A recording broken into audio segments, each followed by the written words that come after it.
In this meeting, I'm presenting results on our study on patients with asymptomatic Waldenstrom's macroglobulinemia. Waldenstrom's is an indolent non-Hodgkin's lymphoma and is preceded by asymptomatic stages called IgM, MGUS, and smoldering Waldenstrom. Currently, patients with asymptomatic disease are simply monitored until progression to overt disease and manifestation of symptoms, upon which treatment is indicated.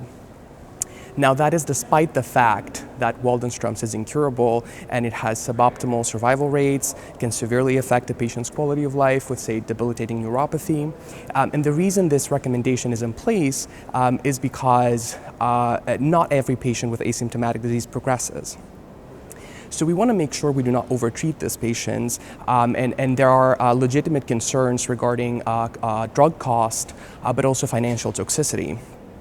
So what we've done here is we've tried to respond to the demand in the field for a robust and efficient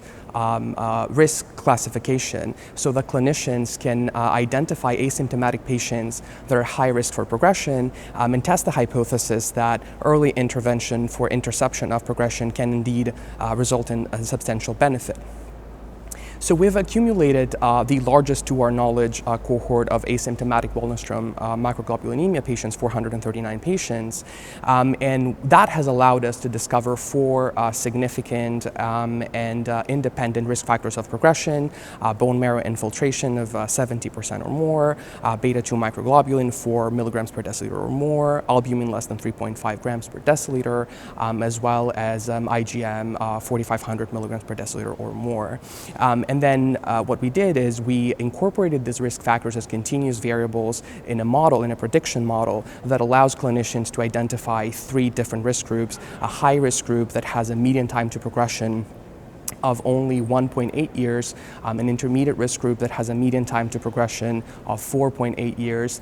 and a low risk group that has a median time to progression of 9.3 years. And not only that, but we were also able to externally validate this model in 2 external cohorts, one from the Mayo Clinic and one from the University of Athens, Greece. And as you can imagine, these cohorts are pretty different to different countries, different follow-up, different progression rate.